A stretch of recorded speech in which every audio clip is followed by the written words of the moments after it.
खुलुमबाय आंनि बे डेली आपडेट बड' इउटिउब चेनेलाव नोंथांमोनखौ बरायहरनाय थाबाय। दिनै आं नोंथांमोननि गेजेराव मोननैसो खौरां लानानै फैदों। आं आसा खालामो नोंथांमोना भिडिअखौ जोबजासिम नायलांगोन आरो लोगोसे चेनेलखौ साबस्क्राइब खालामनानै लागोन। दिनैनि मोननैसो खौराङाव दङ। दिनैनि सेथि खौराङाव दङ सिलचरनि रंपुर ओनसोलाव दुंहाव थासारि सोमजिदोंमोन मानोना बावैसो सोरखारि हानिफ्राय होखारजानाय गोबां हौवा हिन्जावफोरा मैया मणिपुरसिम थांग्रा हायुंआरि राजा लामाखौ होथेनानै हेंथा दिन्थिफुंदोंमोन। होखारजानाय नखरफोरा फोरमायनाय बायदिब्ला बिसोरखौ होखारनायनि सिगां जेबो सांग्रांथि फोसावनाय जायाखैमोन आरो होखारखांनायनि उनावबो जेबो राहा लायाखै, जायनि थाखाय बिसोरो हेंथा दिन्थिफुंदों। होखारजानाय सुबुंफोरा आसामनि मन्त्रि अतुल बराखौ लोगो हमनो आरो गावसोरनि थासारिखौ फोरमायनो थाखाय गांसे गोसोखां बिलाइ गथायनायनि मिजिंजों रंपुर ओनसोलाव ज' जादोंमोन। नाथाय मन्त्रि अतुल बराया बिसोरखौ जेबो खोथा सावरायालासेनो बिसोरखौ नेवसिना ओंखारलांदोंमोन, जायनि जाहोनाव होखारजानाय सुबुंफोरा सोमावसारनायखौ गोख्रों खालामनो मणिपुरसिम थांग्रा हायुंआरि राजा लामाखौ होबथादोंमोन।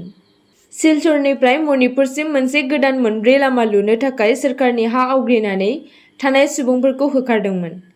काछार जिल्ला खुंथायआ सिगांनिफ्रायनो गोबां बोसोरनिफ्राय सोरखारि हायाव थाग्रा न'फोरखौ होखारनाय खामानिखौ मावदोंमोन। होखारजानाय सुबुंफोरा अतुल बराखौ लोगो हमना गावसोरखौ होखारनायनि सिगां जेबो सांग्रांथि होआलासेनो होखारनाय आरो होखारखांनानै जेबो सहाय होयिनि सायाव सावरायनो थाखाय हेंथा दिन्थिफुंनाय हाबाया जादोंमोन। 2 घन्टासो लामा होबथेनानै खुंथायनिफ्राय खोथा होनायनि उनाव हेंथा दिन्थिफुंनायखौ स्रां खालामनाय जादोंमोन, खहा सुफुंनायनि बिसोरनि दाबिखौ सुफुंनाय जागोन होनना। बबेखानि होखारजानाय नखरफोरा गावसोरनि सान्नायफोरखौ थाबैनो सुफुङाब्ला गावसोरनि सोमावसारनायखौ गोख्रोंसिन खालामगोन होनना हुमखिबो होदोंमोन। नैथि खौराङाव दङ आसामनि गुवाहाटीआव थानाय Indian institution of technology IIT आव फरायनाय सासे फरायसाया गाव थाग्रा हस्टेलनि रुम सिङाव गावनि जिउखौ फोजोबना लानायखौ फोरमायदों। रिपर्टनि बायदिब्ला उत्तर प्रदेशनि बिटेक कम्पिउटार साइन्सनि 3थि बोसोरनि फरायसाया गावनि जिउखौ फोजोबना लानायनि सन्देह खालामनाय जादों। गोथै सह'खौ मोननायनि उनाव पुलिसआ हरखाबै जाथाय जायगायाव सौहैयो आरो जाथायनि सायाव नायबिजिरनायखौ जागायो। दान मोनसे सिगां 9 आगस्तखालि उत्तर प्रदेशनि कानपुरनि एमटेक 2थि बोसोरनि सासे फरायसायाबो गावनि हस्टेलनि खथायाव गावखौ जिउ फोजोबना लादोंमोन। थांनाय मैयानि जानाय जाथाया बे बोसोरनि 2थि खेब होनना फोरमायदों, जाय जाथाया मोनसे गाज्रि सायख्लुम खोख्लैदों, जायनि जाहोनाव फसंथानाव दा फरायसाफोरखौ मोजाङै आनजाद नायनो थाखाय खावलायनाय जादों। थामथि खौराङाव दङ थांनाय 15 आगस्तखालि भारत उदांस्रि सानाव आसामाव गुबुन गुबुन जायगायाव बम होनाय जादोंमोन। बे जाथायजों लोब्बा थानाय आलफा आइनि सासे सुबुं मानब कलिताखौ जरहाट पुलिसआ तिताबराव हमदों। पुलिसनि फोरमायनाय बायदिब्ला मानब कलिताया उदांस्रि सानखालि सोहोरनि मोनब्रै थावनियाव बमा दोननायनि बाथ्राखौ गाव हारसिंनो सिमान लादों।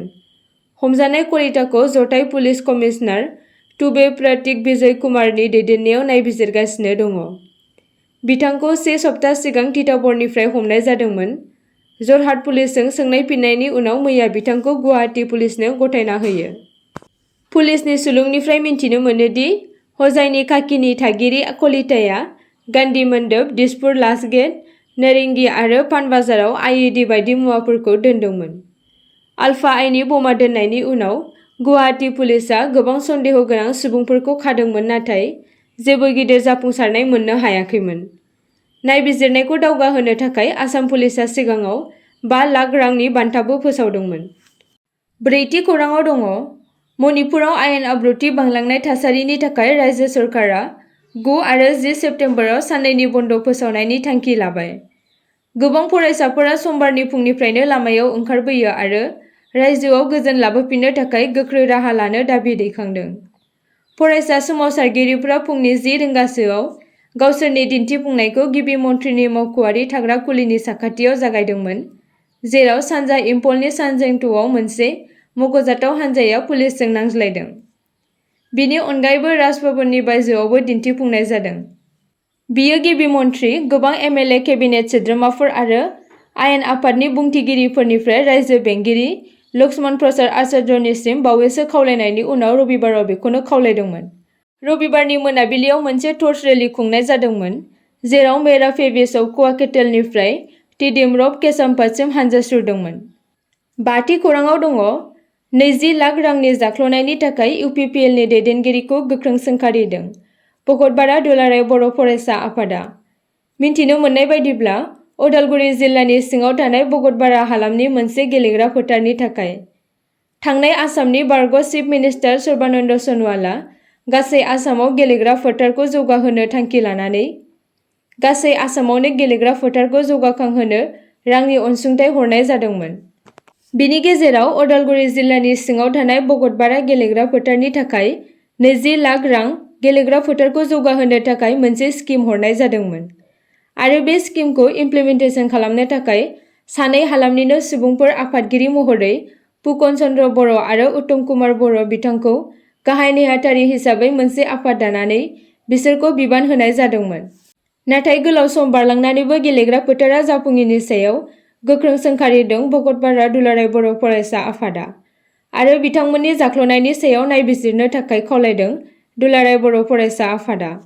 6थि खौराङाव दङ बर' आइजोफोरनि गेजेरावबो ट्रेडिंनि गेजेरजों रां जाख्ल'नानै खारदों। बाक्सानि मसलपुरनि पश्चिम बांनाबारिनि माइनाव ब्रह्म मुंनि सासे आइजोनि सायाव गोबां सुबुंफोरनिफ्राय गोबां रां जाख्ल'नायनि अजद मोननो हादों। माइनाव ब्रह्म मुंनि सासे आइजोआ 8 बोसोर सिगांनिफ्रायनो गुबुन गुबुन थाखोनि 8,000निबो बांसिन सुबुंफोरनिफ्राय रां लादोंमोन।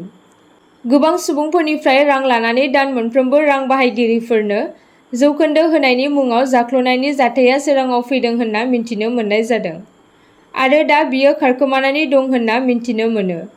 मख'नो गोनांदि माइनाव ब्रह्मआ गावनि गय फाथैनि दखानाव मावख' खुलिदों आरो गोबां रां लुथिनानै गिदिर गिदिर बिल्डिं गोबां सुबुंफोरखौ नंखाय बेंक चेक आरो डकुमेन्टफोर दिन्थिनानै थगायदों होनना फोरमायदों।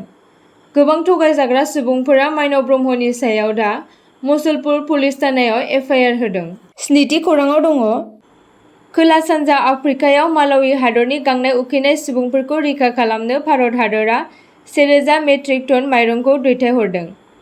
रानस्राव बोथोरनि जाहोनाव आबाद फोथारजों लोगोसे जाग्रा आदारनि दिहुनथायाबो गाज्रियै गोहोम खोख्लैदों, जायनि जाहोनाव मालावी हादरनि सुबुंफोरनियाव जानो थाखाय जेबो गैया आरो रानस्राव बोथोरनि जाहोनाव गोबां सुबुंफोरानो उखैहाबनानै दङ आरो आथिखालाव गाज्रिसिन थासारिजों भुगिनांगासिनो दङ होनना मिन्थिनो मोन्दों। भारत हादरनि बायजो हायुंआरि बिफाननि रणधीर जयसवालआ ससियेल मिडिया प्लेटफर्म टुइटारनि गेजेरजों बुंदों दि इलन'नि गोहोमजों सोमजिनाय गोब्राब रानस्राव बोथोरजों जुजिनो थाखाय मालवे हादराव 1000 मेट्रिक टन माइरंनि मोनसे खेपखौ दैथायहरनाय जादों। आसा खालामो नोंथांमोना भिडिअखौ नायनानै मोजां मोनगोन आरो चेनेलखौ लाइक आरो साबस्क्राइब खालामनानै लागोन।